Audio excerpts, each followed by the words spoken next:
Good afternoon વિદ્યાર્થી મિત્રો. Saint Xavier school Adipur ઈ ક્લાસમાં તમારું હાર્દિક સ્વાગત છે. આજે આપણે ધોરણ 8માં સામાજિક વિજ્ઞાન વિષયમાં પાઠ 9 ઈસવીસન 1857નો સ્વાતંત્ર્ય સંગ્રામ તેના વિશે અભ્યાસ કરીશું. તો ચાલો હવે ઈસવીસન 1857નો સ્વાતંત્ર્ય સંગ્રામ તે ઉદ્ભવવાના અનેક કારણો છે, તેના વિશે આપણે જોઈએ. ભારતમાં યુરોપીય પ્રજાના આગમન અને ખાસ કરીને ભારતમાં બ્રિટિશ શાસનની રીતિના પરિણામે રાષ્ટ્રવાદનો ઉદ્ભવ થયો હતો. ઈસવીસન 1857માં ભારતમાં એક મહત્વની ઘટના બની. આ ઘટનાને ભારતમાં રાષ્ટ્રવાદના ઉદયના મહત્વના પરિબળોમાં પ્રથમ ઘટના તરીકે ગણવામાં આવે છે.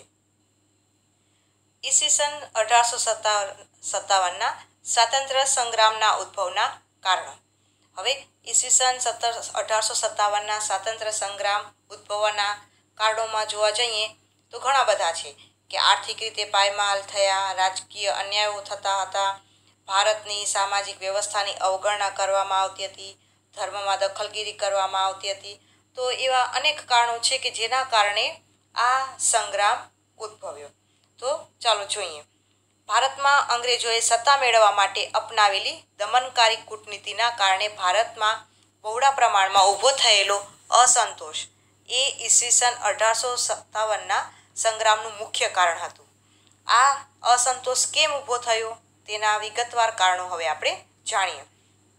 હવે અંગ્રેજોએ દમનકારી નીતિ અપનાવી હતી, કૂટનીતિ અપનાવી હતી અને ભારતના લોકો વચ્ચે અંદરો અંદર ભાગલા પાડો અને રાજ કરો આ નીતિ અપનાવી એકબીજા પ્રત્યે વેરઝેરની ભાવના ઉત્પન્ન કરી હતી. હવે અહીંયા જે કારણો આપ્યા છે એમાં પહેલું છે સામાજિક અને ધાર્મિક કારણો. કંપની સરકારે સામાજિક સુધારણાની જે રીત અપનાવી હતી તેણે લોકોમાં ભય ઊભો કર્યો હતો. તેમને લાગ્યું કે કંપની સરકાર ઈરાદાપૂર્વક ખ્રિસ્તી ધર્મ અંગીકાર કરાવી ભારતના ધર્મ અને સંસ્કૃતિ નાશ કરવા માંગે છે. લશ્કરમાં, જેલોમાં તથા રેલવેમાં ભારતની સામાજિક વ્યવસ્થાની વારંવાર અવગણના કરવામાં આવતી. સમાજનો મોટો ભાગ એ સમયે રૂઢિચુસ્ત હતો. તેથી નવા પરિવર્તનોએ તેનામાં અસંતોષ ઊભો કર્યો. પરિણામે કેટલાક લોકો પોતાના સામાજિક ધાર્મિક માળખાને ટકાવી રાખવા આ સંગ્રામમાં જોડાયા. હવે અંગ્રેજો દ્વારા કૂટનીતિ અપનાવવામાં આવતી હતી અને ભારતના લોકોને એવું લાગતું કે કંપની સરકાર છે એ આપણો ધર્મ ભ્રષ્ટ કરીને ખ્રિસ્તી ધર્મનો અપનાવવાનું જણાવે છે, જેથી આપણા ધર્મ અને સંસ્કૃતિ નાશ કરવા માંગે છે. બીજું, લશ્કરમાં હોય કે જેલોમાં હોય કે રેલવેમાં દરેક જગ્યાએ જે વ્યવસ્થા હતી એની અવગણના કરવામાં આવતી કે આ તમારી વ્યવસ્થા યોગ્ય નથી. આમ સમાજના રૂઢિચુસ્ત લોકોને આ પસંદ આવતું ન હતું અને લોકોમાં રોષની લાગણી ભરાઈ અને લોકો આ સંગ્રામમાં જોડાયા. બીજું છે આર્થિક કારણો.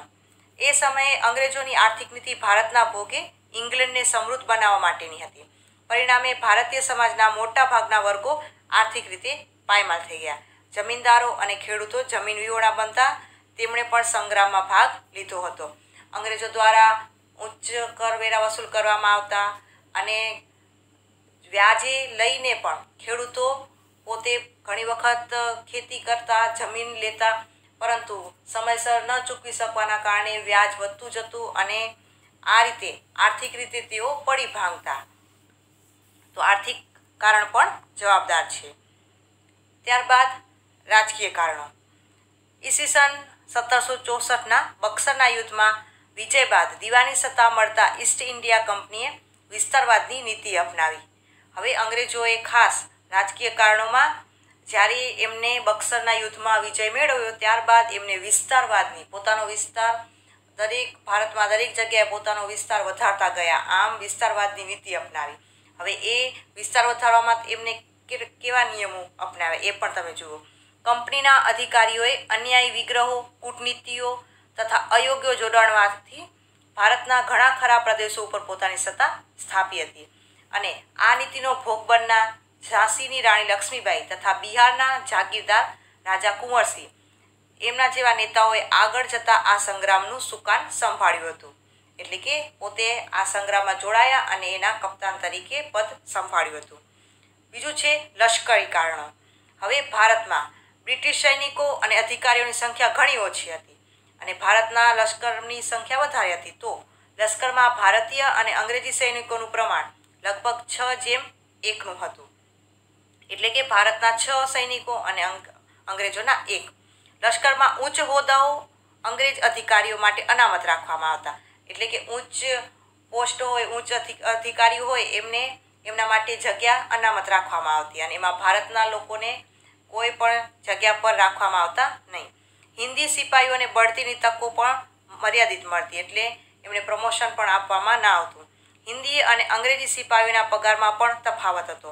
પાયદળના હિન્દી સિપાહીને માસિક ₹7 જ મળતા, એટલે કે મહિનાના ₹7 મળતા, જ્યારે અંગ્રેજી સિપાહીને મહિનાના ₹150 મળતા હતા. આમ આ ઊંચ નીચના પગારમાં પણ ભેદભાવ હતા.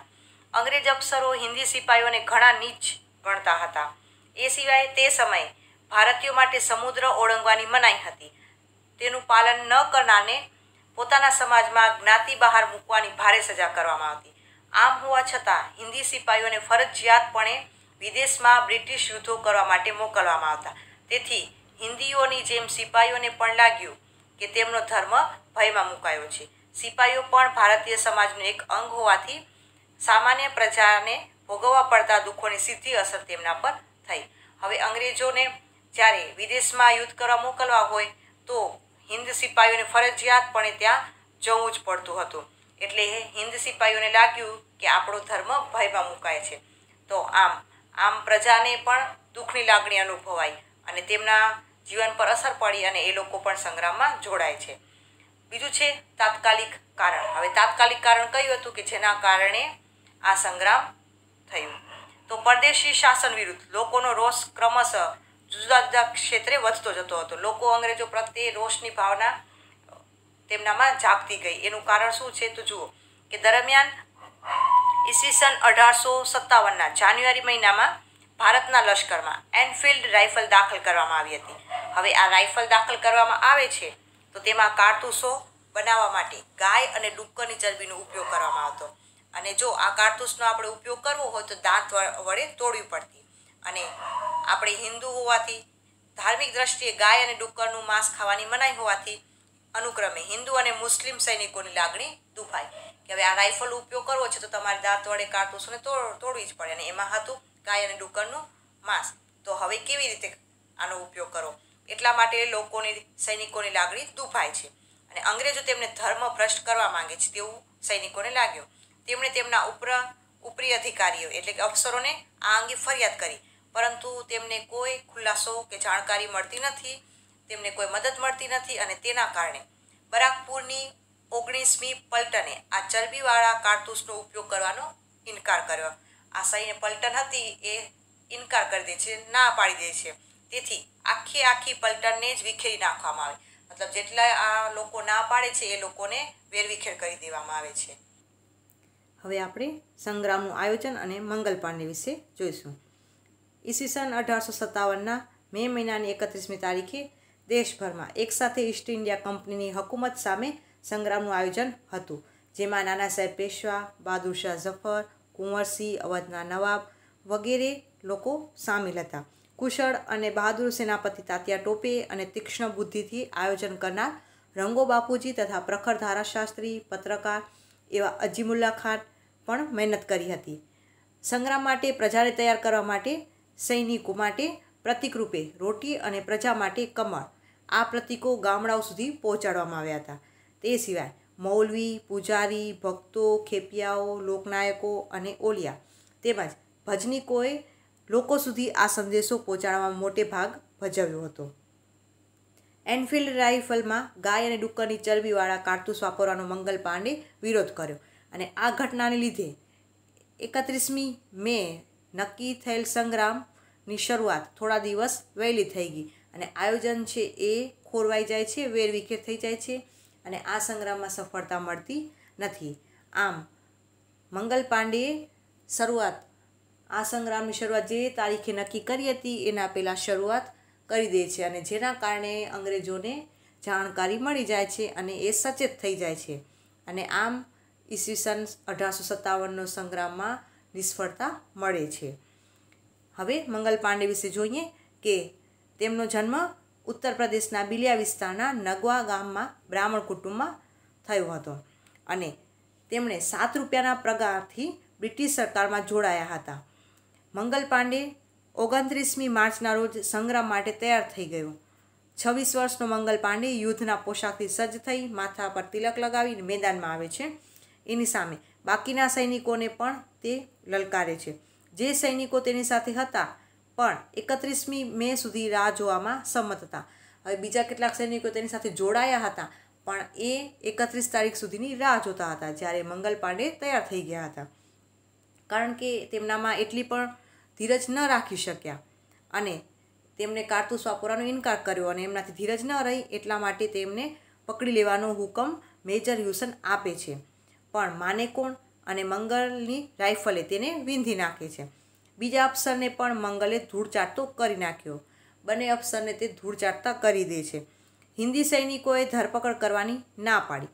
છેવટે બ્રિટિશ સૈનિકોનો ઘેરાવ વધતા મંગલ પાંડે આત્મબલિદાનનો માર્ગ પસંદ કર્યો. લોહીથી લથપથ સિપાહીને તાબડતોડ હોસ્પિટલ લઈ જવાયો, કેમ કે તેની પાસેથી આ સંગ્રામના આયોજનની માહિતી મેળવવાની હતી કે હવે આગળ આ લોકો શું કરવાના છે. આમ 6 એપ્રિલ 1857ના રોજથી મંગલ પર સૈનિક અદાલતનું નાટક શરૂ થયું. આખી કાર્યવાહી અંગ્રેજીમાં ચલાવવામાં આવે છે અને મંગલ પાંડેને ફાંસીની સજા ફરવામાં આવે છે. આમ અંગ્રેજોને આ દેશભક્ત પાસેથી કશી જ માહિતી મળતી નથી અને 8મી એપ્રિલે સવારના 5:30 વાગે મંગલ પાંડેને ફાંસી આપી દેવામાં આવે છે અને ત્યારથી એટલે કે આ સંગ્રામમાં ઈસવીસન 1857ના સંગ્રામના પ્રથમ શહીદ તરીકે મંગલ પાંડેને ઓળખવામાં આવે છે. હવે આ સંગ્રામમાં બીજા પણ અનેક નેતાઓનું યોગદાન રહ્યું છે કે જે અહીંયા તમને આપેલું છે. દિલ્હી અને બહાદુર શાહ ઝફર. દિલ્હીના બહાદુર શાહ ઝફર છે કે તેમણે મેરઠના સિપાહીઓ 11મી મેની સવારે દિલ્હી પહોંચી ગયા અને તેઓએ ત્યાં રહેલા સિપાહીઓની મદદથી દિલ્હીનો કબજો લઈ લીધો અને 80 વર્ષના આ વૃદ્ધ બહાદુર શાહ ઝફરને સમજાવટના અંતે હિન્દના સમ્રાટ તરીકે જાહેર કર્યો. બહાદુર શાહે સંગ્રામનું નેતૃત્વ સ્વીકારતા સંગ્રામને પ્રોત્સાહન મળ્યું. હવે બહાદુર શાહ ઝફરને સમજાવવામાં આવે છે કે તમે આ સંગ્રામનું નેતૃત્વ હવે સંભાળો, ત્યારે તેમને માન સમજાવટથી આ સંગ્રામનું નેતૃત્વ સંભાળે છે અને ધીરે ધીરે દેશના ઘણા ભાગોમાં આ સંગ્રામ ફેલાતો ગયો. ત્યારબાદ કાનપુરના નાના સાહેબ. કાનપુરમાં 4 જૂન 1857થી સંગ્રામ શરૂ થયો. સંગ્રામકારીઓએ શહેરનો કબજો સંભાળી લઈ પેશવા નાના સાહેબને આગેવાની લેવાની ફરજ પાડી. હવે કાનપુરમાં છે નાના સાહેબને આગેવાની મતલબ તમે ત્યાં બધું સંભાળો, કપ્તાન પદ છે તમે સંભાળો, એવી તેમને સમજાવવામાં આવે છે અને એ આગેવાની લે છે. 22 દિવસના ઘેરા બાદ અનાજ પાણીનો પુરવઠો ખૂટી જતાં અંગ્રેજોને શરણાગતિ સ્વીકારવાની તેમની સામે ફરજ પડી છે. ત્યારબાદ છે બિહાર અને કુંવરસિંહ. બિહારમાં પટના, જગદીશપુર સંગ્રામના મુખ્ય કેન્દ્રો હતા. જગદીશપુરના 70 વર્ષના જાગીરદાર કુંવરસિંહને સંગ્રામની આગેવાની લીધી. બિહારમાં છે ત્યાં કને સંગ્રામની આગેવાની કુંવરસિંહ લે છે. તો તે એક નવયુવાનની જેમ અંગ્રેજો સામે વીરતાપૂર્વક સામનો કરે છે. એક વખત તો તેમના હાથના કાંડામાં ગોળી વાગી ગઈ. ઘાનું ઝેરી શરીરમાં વ્યાપી ન જાય એટલે ઝેર આગળ ન વધી ચડી જાય એ માટે પોતે જ પોતાની તલવારથી હાથને કોણીમાંથી કાપી અને ગંગા નદીમાં પધરાવી દે છે. એટલા બહાદુર હતા. તે મૃત્યુ પામ્યા તે પહેલાં તેમણે પોતાનું જગદીશપુર અંગ્રેજોના કબજામાંથી છોડાવી લીધું હતું. અંગ્રેજોના કબજા હેઠળ જગદીશપુર હતું, પરંતુ બહાદુરીપૂર્વક કુંવરસિંહ છે એ તેમના કબજામાંથી છોડાવી લે છે એટલે જીતી લે છે. ત્યારબાદ ઝાંસી અને વીરાંગના લક્ષ્મીબાઈ. ઝાંસીની મહારાણી લક્ષ્મીબાઈ એક વીરાંગના સ્ત્રી હતા. તેમના દત્તક પુત્રનો ગાદી ઉપરનો હક અંગ્રેજોએ સ્વીકાર્યો નહીં. આથી લક્ષ્મીબાઈ પણ આ સંગ્રામમાં જોડાયા હતા. તેઓ સંગ્રામમાં બાહોશ નેતાઓમાંના એક હતા. તેમણે અંગ્રેજો સામે લડવા સ્ત્રીઓની એક સેના પણ તૈયાર કરી હતી અને અંગ્રેજો સામે તેઓ પણ વીરતાપૂર્વક લડ્યા હતા. અને જોવા જઈએ તો અંગ્રેજ અધિકારીઓના મત મુજબ રાણી લક્ષ્મીબાઈ છે એ 1857ના સંગ્રામના એક સ્ત્રી નેતા એવા હતા કે જે બહાદુરીપૂર્વક લડાઈમાં જોડાયા હતા. ત્યારબાદ બાહોશ સેનાપતિ તાત્યા ટોપે. કાનપુરના આગેવાન નાના સાહેબ પેશવાએ સૈન્યની આગેવાની બહાદુર અને શક્તિશાળી તાત્યા ટોપેને સોંપી. નાના સાહેબ છે પોતા સંભાળ્યા પછી એમના એક વિશ્વાસપાત્ર વ્યક્તિ તાત્યા ટોપે હોય છે, તેમને એ આગેવાની આગળ સંભાળવાનું કહે છે. અને તાત્યા ટોપે છે એ પણ એકદમ સારી રીતે કુનેપૂર્વક આ આગેવાની સ્વીકારે છે. એ તેમની જિંદગીનું પહેલું સેનાધિનાયક પદ હતું. પણ પછી તો તે 2 વર્ષ સુધી તાત્યા ટોપે સમગ્ર દેશની સશસ્ત્ર ક્રાંતિ પર છવાઈ ગયા. અને તેમને જોવા જઈએ તો તાત્યા ટોપે હતા અત્યાર સુધી જે યુદ્ધો થયા એમાં જે કોઈ પણ સેનાએ આટલી લડાઈ નહીં લડી હોય એવી તેમની વીરતા હતી. આ ઉપરાંત પણ ઉત્તર ભારતમાં જે વિસ્તારો આવેલા છે ત્યાં કને પણ લોકો જોડાયા હતા. તો જુઓ, બરેલી, બનારસ, અલ્હાબાદ, આગ્રા, આઝમગઢ તથા ગોરખપુરમાં હિન્દી સૈનિકો આ સંગ્રામમાં જોયા હતા. એ સિવાય રાજપૂતોમાં અજમેર, નસીરાબાદ, આબુ, ત્યારબાદ મધ્ય ભારતમાં ગ્વાલિયર, મંદસોર, ઇન્દોર અને ધારમાં આ સંગ્રામના દ્રશ્યો જોવા મળ્યા હતા. એ સિવાય દક્ષિણ ભારતમાં સતારા, કોલ્હાપુર, સાવંતવાડી, નારગુડ અને ધારવાડમાં સંગ્રામકારીઓના પ્રયાસો વીરતાપૂર્વક પણ છૂટાછવાયા હતા. આમ જોવા જઈએ તો આખા ભારત દેશમાં દરેક જગ્યાએ લોકો આ સંગ્રામ સાથે જોડાયા હતા. હવે ગુજરાતની વાત કરીએ તો 1857નો સંગ્રામ અને ગુજરાત. તો ગુજરાતમાં કેવા લોકોનો ફાળો રહ્યો હતો. ગુજરાતમાં સંગ્રામનો આરંભ અમદાવાદની 7મી લશ્કરી ટુકડીએ જૂન 1857માં કર્યો હતો, પરંતુ તેમને તરત જ દબાવી દેવામાં આવ્યા હતા. હવે ગુજરાતમાંથી પણ લોકો જોડાય છે, પણ તેમને દબાવી દેવામાં આવે છે કે તમારે આ સંગ્રામમાં જોડાવાની જરૂર નથી. તો પંચમહાલના દાહોદ, ઝાલોદ અને ગોધરામાં જુલાઈ મહિનામાં સંગ્રામના બનાવો બન્યા હતા. સૈનિકોએ લોકોની મદદ વડે સરકારી કચેરીઓ કબજે કરી, પરંતુ સરકારી દળોએ તેમને હરાવી દે છે. પંચમહાલના નાયકડા લોકોનો સંગ્રામ લગભગ 1 વર્ષ સુધી ચાલુ રહ્યો હતો. એ સિવાય ખેડા જિલ્લામાં આણંદના મુખી ગરબડદાસ પટેલે કોળી, નાયકડા વગેરે જાતિના આશરે 2000 લોકોને ભેગા કરી અને ખાનપુરના ઠાકોર જીવાભાઈના સાથથી આ સંગ્રામ છેડ્યા. તેમને અંગ્રેજોનો સામનો કરવા મહારાજી જોશી અને કૃષ્ણદાસ દવે એ પણ સાથ આપે છે. અંતે ગરબડદાસના સાથીઓ પકડાઈ જાય છે અને સરકારે તોપને ગોળે ચડાવી દે છે. આમ ગરબડદાસને દેશ નિકાલની સજા આપવામાં આવે છે અને અંદમાન મોકલી દેવામાં આવે છે, જ્યાં તેમનું અવસાન થાય છે. ત્યારબાદ ઈડરથી 16 માઇલ દૂર ચાંડુપ આ ગામ આવેલું છે. ત્યાં લોકો નાથાજી અને યામાજીની આગેવાની સ્વીકારી સંગ્રામમાં જોડાય છે. ઓખામંડળ અને બારાડી વચ્ચે નંદાણા ગામમાં બ્રિટિશ લશ્કરી છાવણી હતી. નૌસેનાનો સેનાપતિ ડોનાવન અધીરો બની 4 ઓક્ટોબરની વહેલી સવારે તો સૈન્ય લઈ બેટની ખાડીમાં પહોંચી ગયો. સામે હતો બેટ દ્વારકાનો કિલ્લો. ડોનાવને તોપ મારવાનો આદેશ આપ્યો. વાઘેરો પાસે તો આવી કોઈ આધુનિક યુદ્ધ સામગ્રી હતી નહીં. કિલ્લા પર ધડાધડ ગોળા છૂટવા માંડ્યા. વાઘેર સ્ત્રીઓએ રસ્તો શોધી કાઢ્યો. તેમણે પોતપોતાના ઘેર ગાદલા હતા તે પલાળીને ભીના કર્યા અને કિલ્લા પર આવી પુરુષોને કહ્યું કે તમે હથિયારોથી યુદ્ધ કરો, અમે તોપ ગોળા આ ભીંજાયેલા ગોદડામાં ઝીલી લઈને ઠંડાગાર કરી દેશું. આ કામ વાઘેર સ્ત્રીઓએ કર્યું હતું. દુનિયાના ઇતિહાસમાં આવું ક્યાંય બન્યું નથી. આ એક એવી ઘટના છે કે જેમાં પોતાના જાનની પરવા કર્યા વગર પણ મહિલાઓએ દુશ્મનોને તોપગોળાઓને ઝીલીને નકામા બનાવી દીધા હતા. આમ ઝાંસીની રાણી લક્ષ્મીબાઈ જેવી સાહસિક કામ કરનાર અનેક સ્ત્રીઓ ગુજરાતમાંથી પણ મળી આવે છે. આમ આ લક્ષ્મીબાઈઓ જ હતી ગુજરાતની લક્ષ્મીબાઈઓ. હવે ગુજરાતમાં અહીંયા કને સ્ત્રીઓ પણ એટલી જ મદદ કરે છે. અંગ્રેજો દ્વારા તોપ ગોળાઓ છોડવામાં આવે છે ત્યારે સ્ત્રીઓ છે ગાદલા લઈ તેને પલાળી નાખે છે અને તે પુરુષો સાથે જોડાઈને તે તોપ ગોળો સામે આવે તો એ ગાદલા સામે રાખી દે છે, જેથી કરીને તોપ ગોળા ઠંડા પડી જાય. આમ ગુજરાતમાં પણ સ્ત્રીઓ પુરુષોને મદદરૂપ થાય છે. ઉત્તર ગુજરાતમાં પાટણ, ખેરાલુ, ભિલોડા, મુડેટી વગેરે જગ્યાએ સ્થાનિક લોકોની મદદથી આ સંગ્રામ થયો હતો. આ ઉપરાંત ડિસેમ્બર 1858માં સૈન્ય સાથે તાત્યા ટોપે ગુજરાતમાં આવી 15 દિવસ પંચમહાલ રોકાયા હતા. અંગ્રેજ લશ્કર પાછળ પડતા છેવટે તેમને વાંસવડાના જંગલો તરફ જવાની ફરજ પડી હતી. હવે તાત્યા ટોપે ગુજરાતમાં રોકાય છે, પરંતુ અંગ્રેજ લશ્કરને ખબર પડી જતાં તે તેમનો પીછો કરે છે, જેથી તાત્યા ટોપે જંગલો તરફ જતા રહે છે. હવે સંગ્રામનો અંત કેવી રીતે થાય છે? તો સંગ્રામ દરમિયાન અંગ્રેજ સરકારને શસ્ત્રો અને સૈનિકોનો નવો પુરવઠો ઇંગ્લેન્ડ, ઈરાન વગેરેથી સ્થળેથી મળ્યો હતો. ઈસવીસન 1857ની 10મી મે સંગ્રામ શરૂઆત થઈ હતી, પરંતુ 1857ના જૂનના અંતમાં તો અંગ્રેજો પાસે બનારસ, અલ્હાબાદ ફરી પાછા જીતી લીધા તેમને, અને અંતમાં તો કાનપુર પણ જીતી લીધું હતું. સપ્ટેમ્બરમાં તો દિલ્હી પણ પાછું મેળવી લીધું હતું, અને એ સિવાય બહાદુર શાહ અને તેની બેગમ જીન્નત મહાલને પણ પકડી લીધા હતા.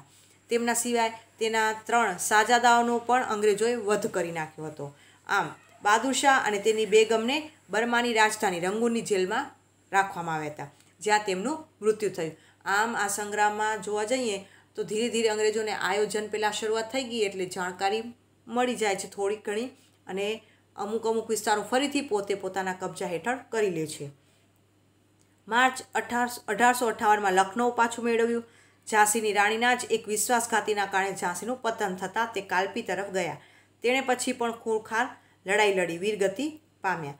જગદીશપુરના કુંવરસિંહને લડાઈમાં મરણતોલ ઘા વાગવાથી એપ્રિલ 1858માં પણ મૃત્યુ થયું. હવે ઝાંસીની રાણી લક્ષ્મીબાઈ વીરાંગના હતા, પરંતુ તેમના એક વિશ્વાસઘાતી વ્યક્તિના લીધે તેમના ઝાંસીનું પણ પતન થાય છે. એ સિવાય કુંવરસિંહ પણ આ લડાઈમાં એમને ઘા વાગે છે અને એ પણ મૃત્યુ પામે છે. નાના સાહેબ પેશવા અંતિમ પરાજય બાદ નેપાળ તરફ ગયા. હવે અંગ્રેજો સામે નાના સાહેબનો પણ પરાજય થાય છે, એ પણ હારી જાય છે અને એ નેપાળ તરફ જતા રહે છે. પાછળથી તેમણે ભાવનગર જિલ્લાના શિહોર ગામે વસવાટ કર્યો હોવાનું મનાય છે. ઈસવીસન 1902માં તેમનું અવસાન થયું હોવાનું કહેવાય છે. એક પરિચિતે વિશ્વાસઘાત કરી તાત્યાને સરકારી અફસરોના હવાલે કર્યા. હવે આમ જોવા જઈએ તો આ સંગ્રામમાં ભારતના જ લોકો ક્યાંક અંગ્રેજોને મદદ કરી હતી, જેના કારણે આ આગેવાની લેનાર નેતાઓ નિષ્ફળ રહ્યા છે. સરકારે 18 એપ્રિલ 1859ના રોજ તાત્યા ટોપેને ફાંસી આપી હોવાનો સરકારી અહેવાલ પ્રસિદ્ધ થયો છે. જોકે જુદા જુદા માધ્યમોના આધારે એવું જાણવા મળેલ કે તાત્યા તો છટકી ગયેલ, પણ અન્ય ભળતી વ્યક્તિને ફાંસી અપાયેલ. તાત્યાએ જીવનના અંતિમ વર્ષો નવસારીમાં ગાળ્યા હતા. અહીંયા 2 મત પ્રવર્તે છે. એક મત પ્રમાણે એવું માનવામાં આવે છે કે તાત્યા ટોપે છે કે એમના જીવનના વર્ષો છે એ નવસારીમાં વિતાવે છે, જ્યારે બીજા મત પ્રમાણે એવું કહેવામાં આવે છે કે તેમને ફાંસી આપી દેવામાં આવી હતી. હવે આ સંગ્રામ નિષ્ફળ કેમ ગયો, તો એના પણ અહીંયા કેટલાક કારણો છે, જવાબદાર છે, તે જોઈએ. પહેલું તો સંગ્રામમાં સંકલનનો અભાવ, મતલબ એકબીજા સાથે લોકો એકબીજાને મદદ કરતા ન હતા. અમુક લોકો અંગ્રેજો સાથે જોડાયેલા હતા. સંગ્રામ કેન્દ્રીય નેતાગીરીને બદલે માત્ર સ્થાનિક નેતાગીરી નીચે લડાયો હતો. જ્યાં તાકાત ઓછી પડતી ત્યાં વધારાની નવી તાકાત, શસ્ત્રો અને સૈનિકોના સ્વરૂપમાં સહાય પહોંચાડવાની વ્યવસ્થા ન હતી. એક તો સ્થાનિક રીતે નેતાગીરી પસંદ કરવામાં આવી હતી, અને જેના કારણે વધારાની નવી તાકાતો, નવા લોકો જોડાયેલા ન હોય, અને બીજું કે શસ્ત્રો, હથિયારો પણ પૂરતા પ્રમાણમાં ન હતા, એ પહોંચાડી શકાય તેવી વ્યવસ્થા પણ ન હતી. બીજું, સંગ્રામની શરૂઆત નિશ્ચિત તારીખ પહેલાં શરૂ થઈ ગઈ, કારણ કે જે તારીખ નક્કી કરવામાં આવી હતી એના પહેલાં જ આ સંગ્રામની શરૂઆત થઈ જાય છે, જેના કારણે આયોજન વેરવિખેર થઈ જાય છે. ત્રીજું, સંગ્રામનું ઉગ્ર સ્વરૂપ મોટે ભાગે ઉત્તર ભારતના કેટલાક વિસ્તારો પૂરતું મર્યાદિત હતું. મોટાભાગના સમાજ સુધારકો સીધી કે આડકતરી રીતે સંગ્રામમાં જોડાયા ન હતા. એટલે કે આ સંગ્રામ બતાવે છે કે અહીંયા શિક્ષિત વર્ગનો ટેકો મળ્યો ન હતો. હવે આ સંગ્રામમાં ઉત્તર ભારતના કેટલાક વિસ્તારો હતા એ પૂરતું જ મર્યાદિત હતું, મતલબ ત્યાં જ લોકો વધારે ઉગ્ર તરીકે જોડાયા હતા. બાકી તો મોટા ભાગના ખાલી એમ સીધી રીતે કે આડકતરી રીતે ખાલી જોડાયા ન હતા. અને આમ જોવા જઈએ તો શિક્ષિત વર્ગનો લોકોને ટેકો, મદદ મળી ન હતી, જેના કારણે સંગ્રામ સફળ રહે છે. એ સિવાય વિશાળ ભારત તેની પ્રાદેશિકતા વિવિધતા માટે જાણીતું છે. ભારતમાં જુદા જુદા રાજ્યના લોકોની ભાષા, ખોરાક, પહેરવેશ વગેરે જુદા જુદા છે, અને બ્રિટિશ શાસન પહેલાં જુદી જુદી પ્રાદેશિક સત્તાઓ નીચે જીવતા આવ્યા હતા.